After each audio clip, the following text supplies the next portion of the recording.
ஞானானந்தமயம் தெய்வம் நிர்மலஸ்படிகாகிருதியும் ஆதாரம் சர்வ வித்யானாமய கிரீவபாஸ்மகே. நேயர்கள் அனைவருக்கும் அஸ்ட்ரோகேசையங்காரின் பணிவான நமஸ்காரங்கள்.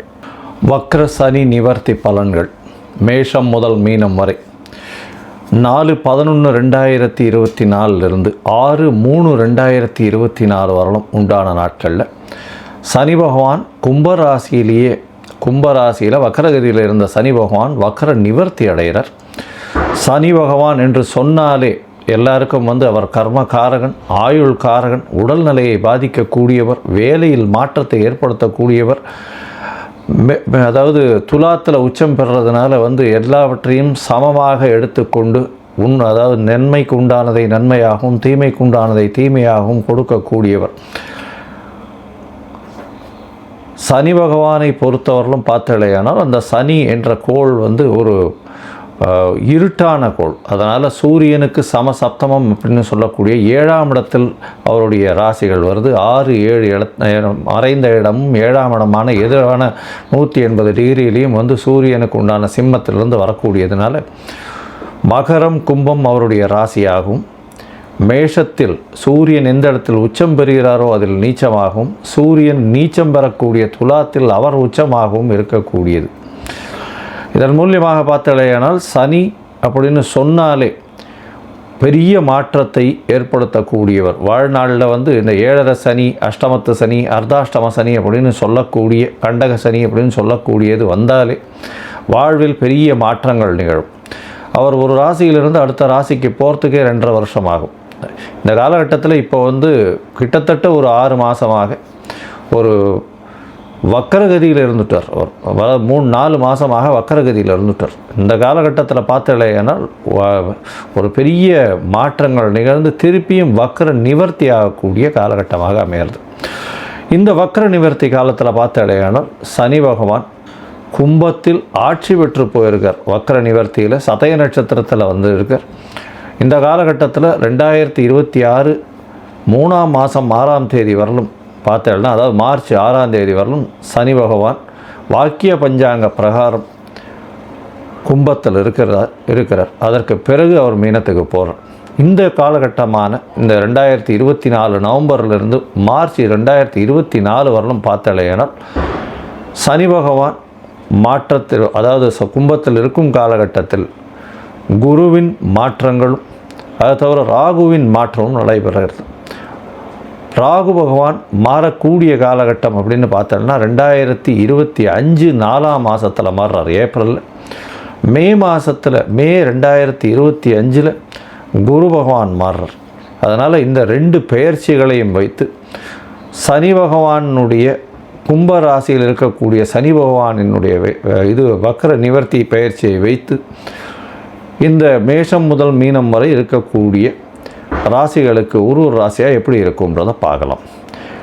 பொதுவாகவே பார்த்தலையானால் சனி பகவான் அப்படின்றவர் ஆயுள் காரகன், கர்ம காரகன் அப்படின்னு சொல்லக்கூடியவா. எதை விதைத்தாயோ அது உங்களுக்கு வந்தே தீரும், அந்த மாதிரியான விஷயம். அதாவது what you so you will ரீப், அதாவது எதை விதைத்தாயோ அது வந்தே தீரும் அப்படின்னு சொல்லுவாள். அந்த மாதிரி தவறான விஷயங்கள் விதைத்தால் அதற்குண்டான பலனும், சரியான விஷயங்களை விதைத்தால் அதற்குண்டான பலனும் உங்களுக்கு சேரும். அதே போல் உங்களுடைய கர்மஸ்தானம்னு சொல்லக்கூடிய 10ஆம் இடத்திற்கு அதிபதி, உங்களுடைய தொழில், ஜீவனம் இதெல்லாம் சொல்லக்கூடிய ஸ்தானம். இந்த ஸ்தானத்திற்கும் அதிபதி காலபுருஷ தத்துவத்தின் பார்த்தீங்கன்னா காலபுருஷ தத்துவத்துக்கு 10-11 அதிபதி அப்படின்னு சொல்லக்கூடியவர். அதாவது மகர கும்பம்னு சொல்லக்கூடியது சனியினுடைய வீடு. அதனால் உங்களுடைய தொழிலின் மூலியமாக அடையக்கூடிய லாபத்தையும் குறிக்கக்கூடியது. தொழிலில் மாற்ற ஏற்றங்கள் இறக்கங்கள் வரக்கூடியதை சொல்லக்கூடியது. பெரிய ஏற்றமோ பெரிய இறக்கமோ வரக்கூடிய காலகட்டமாகவே வரும். பொதுவாக இந்த 7.5 சனி வந்தாலே எல்லாருக்குமே ஒரு பயம் இருக்கும். 7.5 சனியாக இருந்தாலும் சரி, அஷ்டமத்து சனியாக இருந்தாலும் சரி, அர்த்தாஷ்டம சனியாக இருந்தாலும் சரி, ஒரு பெரிய பயம் இருக்கும். ஏதாவது ஒரு பெரிய மாற்றம் வந்துருமோ அப்படின்னு. யார் ஒருவர் நேர்மையான வகையில் அவர்களுடைய வியாபாரமோ அவர்களுடைய விஷயத்தில் இருக்கிறார்களோ அவர்களுக்கு சனி பகவான் எந்த ஒரு பிரச்சனையும் கொடுப்பதில்லை. சரி, இப்போ இந்த மாதிரி இருக்கக்கூடிய சனி பகவான் என்ன செய்வார் அப்படின்னு பார்த்தோம்னா, உடல் நலத்தில் பெரிய கேடு விளைவிப்பார். இதன் மூலியமாக உடல் நலத்தில் கேடு விளைவிக்கிறதுனால ஹாஸ்பிட்டலைசேஷன் அந்த மாதிரியான விஷயங்கள், நோய் நொடிகளில் ஆழ்த்துவார். அது தவிர வண்டி ஆக்சிடென்ட்ஸ் அந்த மாதிரியான விஷயங்கள் பண்ணுவார். அது தவிர பார்த்தாலேயானால் தேவையற்ற பதார்த்தங்கள், தேவையற்ற இந்த ஆல்கஹால் கன்சம்ஷன், அது தவிர தேவையற்ற போதைப் பொருட்களுக்கு ஆளாவது, அந்த மாதிரியான விஷயங்களை ஏற்படுத்துவார். அது தவிர மென்டல் ஸ்ட்ரெஸ் அதிகமாக கொடுப்பார், உடல் உழைப்பை அதிகமாக கொடுப்பார். அது தவிர பார்த்தாலேயானால் இந்த சனியின் வேலையின் மூலியமாக மென்டல் டிப்ரெஷன் வரும், சைக்கலாஜிக்கல் டிசார்டர்ஸ் வரும், ஒரு மனநிலை சரியாக இருக்கக்கூடியதாக இருக்காது. ஏன்னா தோல்விகளை எதிர்கொள்ள வேண்டி இருக்கும். அதனால் ரொம்ப பொறுமையாகவும் காமாகவும் இருக்க வேண்டிய கட்டாயத்தில் இருப்பீங்க. எல்லார் முன்னாடியும் அசிங்கப்படுவீங்க, அவமானப்படுவீங்க. இந்த மாதிரி விஷயத்தெல்லாம் இந்த சனி பகவான் ஏற்படுத்துவார். சரி, இந்த சனி பகவான் யார் யாருக்கு இந்த மாதிரியான விஷயங்களை ஏற்படுத்தக்கூடும் அப்படின்னு பார்த்தோம்னா, 7.5 சனி நடக்கிறவா, அதாவது உங்களுடைய ராசிக்கு 12ஆம் இடத்துல சனி பகவான் இருக்கும் பொழுதும், அதாவது மீன ராசிக்காரர்களுக்கு இப்போ 7.5 சனி ஆரம்பம். அது தவிர பார்த்தோம்னா உங்களுடைய ராசியிலேயே சனி பகவான் இருக்கும்போதும் அது ஜென்ம சனின்னு சொல்லக்கூடியது. அந்த ஜென்ம சனின்றது கும்பராசிக்காரர்களுக்கு.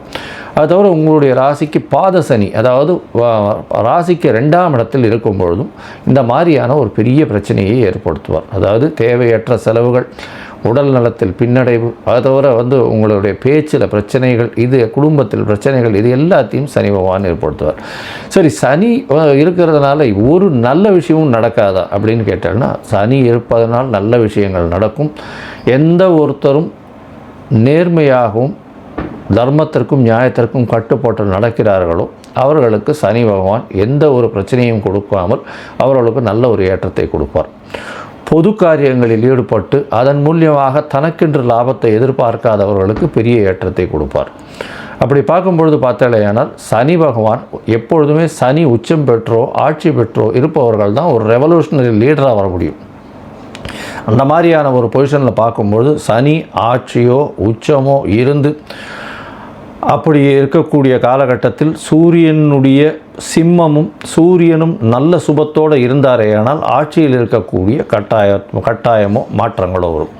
சனி பகவானின் திசையில் தான் பொதுவாகவே எல்லாருமே ஆட்சி பீடத்தில் அமரக்கூடிய வாய்ப்புகள் நிச்சயமாக வரும். சனி பகவானோ அல்லது ராகு பகவானோ இருக்கும் பொழுது தான். அதனால் சனி எல்லாருக்கும் கொடுக்கணும்னு நினச்சாருன்னா யாருக்காக இருந்தாலும் அவரை கொடுக்கும் பொழுது யாராலையும் தடுக்க முடியாது, எந்த கிரகங்களாலும் தடுக்கவும் முடியாது. அவ்வளவு பெரிய மிகப்பெரிய உன்னதமான எல்லாவற்றையும் எடுத்து கொடுக்கக்கூடியவர் சனி பகவான். ஆனால் நேர்மையும் நியாயமும் தர்மமும் இது எல்லாத்தையும் கடைபிடிக்கக்கூடியவர்களுக்கு அது தானாகவே கொடுக்கக்கூடிய அளவுக்கு வரும். சரி, இந்த சனி பகவானுக்கு என்னென்ன பிரீத்தி பண்ணலாம் அப்படின்னு பார்த்தாலேயானால், சனி பகவான் அதாவது அஷ்டமத்து சனி இருந்தாலும் சரி, அஷ்டமத்து சனி இருந்தாலும் உடல் நலத்தை கெடுப்பார், வண்டி வாகனங்களில் ஆக்சிடெண்ட்டை உருவாக்குவார், அதனால் மறைந்து இருக்க வேண்டிய கட்டாயத்தை ஏற்படுத்துவார், திருட்டுத்தனமான விஷயங்கள் எல்லாத்தையும் பண்ணுவார். திருட்டுத்தனமான விஷயங்களில் உங்களுக்கு பொருள் வரக்கூடிய வாய்ப்புகளை கொண்டு கொடுத்து அதில் மாட்ட வைப்பார். அதாவது ஜெயில், அந்த மாதிரியான சிறைவாசம், இந்த மாதிரியான விஷயங்களுக்கு போகக்கூடிய அளவுக்கு செய்வார். உடல் நலத்தில் பிரச்சனைகளை கொடுக்கக்கூடிய வாய்ப்புகள்லாம் உண்டு இந்த அஷ்டமத்து சனியாக இருந்தால் அஷ்டம சனியில். சரி, இந்த சனி பகவான் இவ்வளவு பிரச்சனையை கொடுக்கக்கூடியவர். என்ன எளிய பரிகாரம் செய்யலாம் அப்படின்னா, முதல் பரிகாரம்னு சொல்லக்கூடியது சனி பகவானுக்கு உண்டான காயத்ரி மந்திரம். சனி பகவானின் காயத்ரி மந்திரம் நான் என்னுடைய இந்த வீடியோலேயே நடுவில் கிளிப்பிங் மாதிரி போடுறேன், பார்த்துக்கோங்க. அவருக்கு 2 காயத்ரி மந்திரம் சொல்கிறா. ஓம் சனீஸ்வராய வித்மஹே சாயாபுத்ராய தீமஹி தன்னோ சனி பிரசோதயாத்து அப்படின்னு ஒரு காயத்ரி மந்திரமும், ஓம் காகத்வஜாய வித்மஹே கட்கஹஸ்தாய தீமஹி தன்னோ சனி பிரசோதயாத்து அப்படின்னு இன்னொரு காயத்ரி மந்திரமும் 2ம் சொல்கிறா. இந்த காயத்ரி மந்திரத்தில் ஏதாவது ஒன்று, சனி காயத்ரியில் ஏதாவது ஒன்று ஒரு நாளைக்கு 8 முறை ஜபிச்சு வர்றதன் மூலியமாக சனி பகவானுடைய தொல்லைகளிலிருந்து அதாவது முடிந்த அளவுக்கு விலகக்கூடும் அப்படின்றது சொல்கிறோம். சரி, இப்போ சனி பகவானுடைய தொல்லைகளிலிருந்து வேறு என்னென்ன பரிகாரங்கள் அப்படின்னு பார்த்தாலேயானால், அருகில் இருக்கக்கூடிய அந்தணர்களுக்கோ பிராமணர்களுக்கோ உங்களால் முடிஞ்ச வேஷ்டி துண்டு, அதாவது துண்டுன்றது வஸ்திரம், அதாவது வேஷ்டி உத்திரியம், அதாவது 9 வேஷ்டியோ 16 வேஷ்டியோ அருகில் இருக்கக்கூடிய கோவிலில் இருக்கக்கூடிய குருக்களுக்கு தானமாக கொடுக்கறதன் மூலியமாகும்.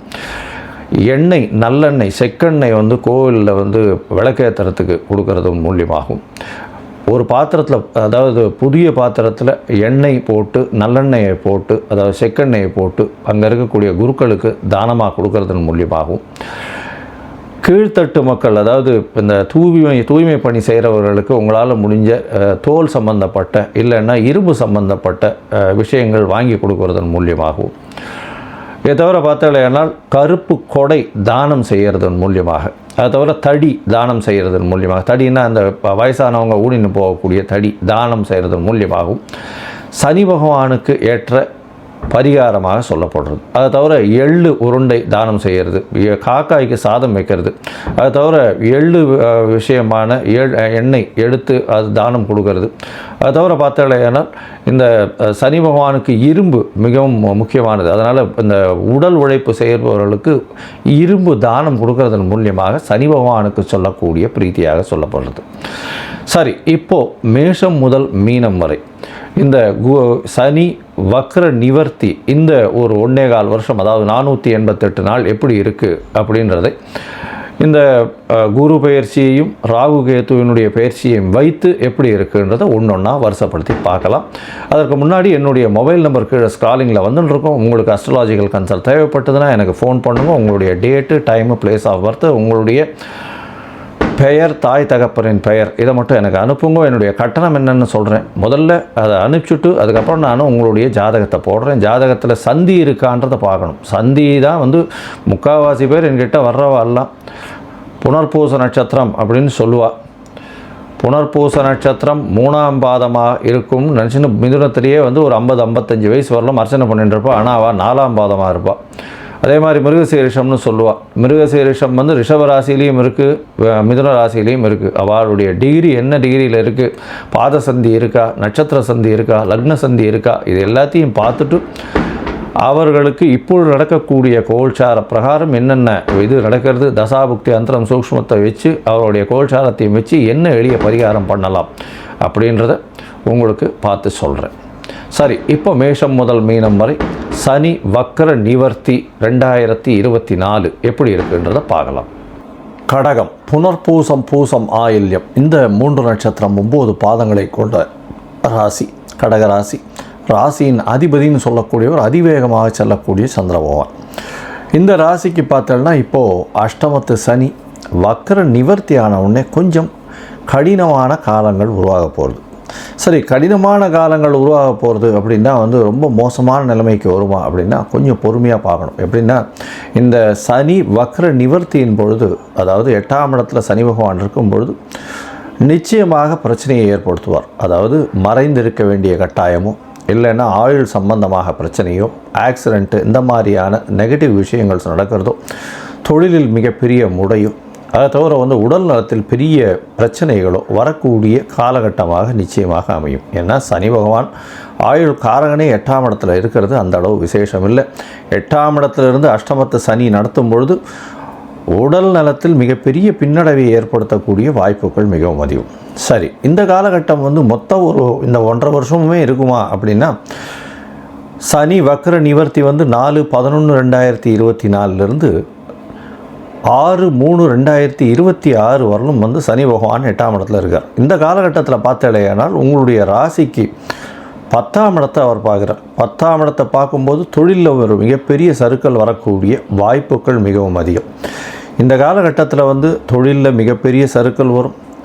யாரையும் நம்ப வேண்டாம், பொறுமையாக இருக்கிறது நல்லது. ஏன்னா 7ஆம் அதிபதியே 8ஆம் அதிபதியாக இருக்கிறதுனால கண்டிப்பாக எதிர்பாலினத்தவர் மூலியமாக பிரச்சனையும், நண்பர்கள் மூலியமாக பிரச்சனையும், பார்ட்னர்ஷிப் பிஸ்னஸில் ஒரு பின்னடைவும் இருக்கக்கூடிய காலகட்டமாக இந்த கடகராசிக்காரர்களுக்கு அமையும்.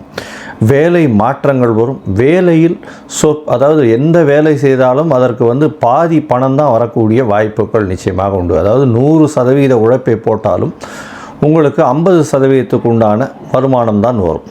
வருமானத்தில் சற்று பின்னடைவு, குடும்பத்தில் கொஞ்சம் என்ன சொல்கிறது சலசலப்பு இருக்கக்கூடிய காலகட்டமாக அமையும். உங்களுடைய ராசிக்கு 2ஆம் இடத்தையே சனி பகவான் பார்க்கறதுனால குடும்பத்தில் சற்று சலசலப்பு இருக்கும். பேச்சில் ரொம்ப கவனமாக இருக்கிறது ரொம்பவும் நல்லது. இந்த கடகராசிக்காரர்களை பொறுத்தவரையிலும் பார்த்தோம்னா பேச்சில் ரொம்ப ஜாகிரதையாக இருக்கிறது மிகவும் நன்மை. இந்த காலகட்டத்தில் யாருக்கும் தேவையில்லாத வாக்கு கொடுத்து இந்த காலகட்டத்தில் நான் வந்து பணத்தை திருப்பி கொடுத்துருவேன், வாங்கின பணத்தை திருப்பி கொடுத்துருவேன், அடுத்தவங்களுக்கு ஜாமீன் போடுறது, இந்த மாதிரி விஷயத்துலெல்லாம் கொஞ்சம் பொறுமையாக இருக்கிறதும் எந்த ஒரு விஷயத்தையும் எடுக்காமல் இருக்கிறதும் ரொம்பவும் நல்லது. இந்த 1.5 வருஷத்தில் பார்த்தேனால் சனி பகவான் உங்களுடைய ராசிக்கு 5ஆம் இடத்தையும் பார்க்குறார். 5ஆம் இடத்தை பார்க்கக்கூடிய காலகட்டத்தில் குழந்தைகள் மூலியமாக பிரச்சனைகள் வரும். குழந்தைகள் மூலியமாக பிரச்சனைகள் வரும். உங்களுடைய பதவி, புகழ், அந்தஸ்து, கௌரவம் இதுக்கெல்லாம் சற்று பின்னடைவு ஏற்படக்கூடிய காலகட்டமாகவும் இருக்கும். அதை தவிர பார்த்தோம்னா குழந்தை பிராப்திக்கு பார்த்துட்டு இருக்க ஆளுக்கு சற்று பின்னடைவு ஏற்படக்கூடிய வாய்ப்புகள் நிச்சயமாக உண்டு. அதாவது மிஸ்கேரேஜ் ஆகிறதோ இல்லைன்னா அபார்ஷன் ஆகிறதோ இந்த மாதிரியான பிரச்சனைகள் வரக்கூடிய வாய்ப்புகள் உண்டு. மருத்துவர் எந்த மருத்துவர்கிட்ட போயின்னு இருக்கீங்களோ அந்த மருத்துவர்கிட்ட கரெக்டாக போய் ஒழுங்காக பார்த்துட்டு வர்றதன் மூலியமாக நிச்சயமாக ஒரு மாற்றங்கள் வரும். அந்த சனீஸ்வர காயத்ரியும் சொல்லியிருக்கேன், அதை வந்து பண்ணுங்க. ஏன்னா சரணாகதி தான் உன்னே வழி. சனீஸ்வர காயத்ரி டெய்லி சொல்லிகிட்டே வாங்கும். சரி, இந்த காலகட்டத்தில் பார்த்தாலேனால் அதாவது சனி பகவான் இந்த ஒரு 1.5 வருஷ காலகட்டத்தில் ஒரு குரு பயிற்சியும் வருது, ஒரு ராகு கேது பயிற்சியும் வருது. இந்த காலகட்டத்தில் 8ஆம் இடத்தில் ராகு பகவான் போகும்போது உங்களுக்கு ஒரு பெரிய உயர்ந்த நிலையை கொடுப்பார். அவர் எப்போ போகிறார் அப்படின்னா 4ஆம் மாதம் 2025ஆம் வருஷம். அது தவிர குரு பகவானும் வந்து பார்த்தோம்னா உங்களுடைய ராசிக்கு 12ஆம் இடத்துல போயிருக்கார். 12ஆம் இடத்துல வந்து பயிற்சியார். 12ஆம் இடத்துல போகும்பொழுது என்ன ஆக போகிறது அப்படின்னா 5ஆம் மாதம் 2025ஆம் வருஷத்தில் பார்த்தோம்னா உங்களுடைய ராசிக்கு 12ல் மறைந்த குருவாக இருக்கக்கூடிய காலகட்டம். இந்த காலகட்டத்தில் பார்த்தேனால் அவர் சனியும் பார்க்குறார். அதனால் ரொம்பவும் மோசமான கஷ்டமான பிரச்சனைகள் இருக்கக்கூடிய பீரியட் அப்படின்னு சொல்லப்போனால் இந்த நவம்பர் மாதத்திலிருந்து அடுத்த அதாவது மே மாதம் வரலும் சொல்லலாம். ஏன்னா அதற்கு பிறகு குருவின் பார்வை சனி பகவானுக்கு படுறதுனாலையும் அந்த அளவுக்கு ஒரு பெரிய பிரச்சனைகளை கொடுக்க மாட்டார். நாட்டை விட்டு வெளியவோ, வீட்டை விட்டு வெளியவோ, ஊரை விட்டு வெளியவோ இருந்து உங்களுடைய தொழில் ஏற்றத்தை கொடுக்கக்கூடிய வாய்ப்புகள் உண்டு. தனித்து இருக்க வேண்டிய கட்டாயத்தை கொடுப்பார். உடல் நலத்தில் சற்று பின்னடைவு இருந்தாலும் ரொம்ப பெரிய பிரச்சனையை கொடுக்கக்கூடிய காலகட்டமாக இருக்காது. ஏன்னா ஹாஸ்பிட்டலைசேஷன் வரலும் போயிட்டு திருப்பி வரக்கூடிய வாய்ப்புகள் நிச்சயமாக உண்டு. ஏன்னா 12ஆம் இடத்துல 6ஆம் அதிபதியும் போய் உட்கார்றதுனால உடல் நலத்தில் சற்று பின்னடைவு, தேவையற்ற கடன்களும் செலவுகளாக போகக்கூடிய கடன்களாக இருக்கக்கூடிய காலகட்டமாக இருக்கும். இப்போ பார்த்தோம்னா இந்த நவம்பர்லேருந்து பார்த்தோம்னா பிப்ரவரி வரலும் வக்கரகதியில் இருக்கக்கூடிய குரு பகவான் வேறு. அதனால் வந்து இந்த காலகட்டத்தில் குரு பகவானும் சரியில்லை, உங்களுக்கு கொஞ்சம் ஜாகிரதையாக இருக்கிறது ரொம்ப நல்லது. நிச்சயமாக எதிர்பாலினத்தவர் மூலியமாக பிரச்சனைகள் வரக்கூடிய காலகட்டமாக இருக்கும். மொத்தமாக பார்த்தலையானால் இந்த கடகராசிக்காரர்களுக்கு இந்த அஷ்டமத்து சனி சற்று பின்னடைவை கொடுத்தாலும் ஒரு 6 மாதம், அதாவது அடுத்த மே மாதத்துக்கு மேலே பார்த்தோம்னா சிறு சிறு ஏற்றங்கள் கிடைக்கக்கூடிய வாய்ப்புகள் நிச்சயமாக இருக்கும். அதாவது ரொம்ப பிரச்சனைகள் வந்து இந்த நவம்பர் 2024 மே 2024 வரலும் இருக்கக்கூடிய காலகட்டத்தில் இந்த கடகராசிக்காரர்களுக்கு இருக்கக்கூடிய வாய்ப்புகள் மிகவும் அதிகம். சரி, இந்த கடகராசிக்காரர்கள் எந்த கோவிலுக்கு போகலாம் அப்படின்னு பார்த்தோம்னா ஏற்கனவே நாங்கள் எளிய பரிகாரம்ன்றதை நான் ஏற்கனவே சொல்லியிருக்கேன். அதை தவிர நீங்கள் வந்து முடிஞ்சதேயானால் அருகில் இருக்கக்கூடிய விழுப்புரம் மாவட்டத்தில் இருக்கக்கூடிய அதாவது வானூர் வட்டத்தில் அங்கே ஒரு சனீஸ்வரன் 27 அடியில் இருக்கார். அவரை போய் சேவிச்சுட்டு வாங்க. உங்களுக்கு வந்து வந்த பிரச்சனையும் வரக்கூடிய பிரச்சனையும் எல்லா பிரச்சனைகளிலும் நிச்சயமாக விடுதலை கிடைக்கும்.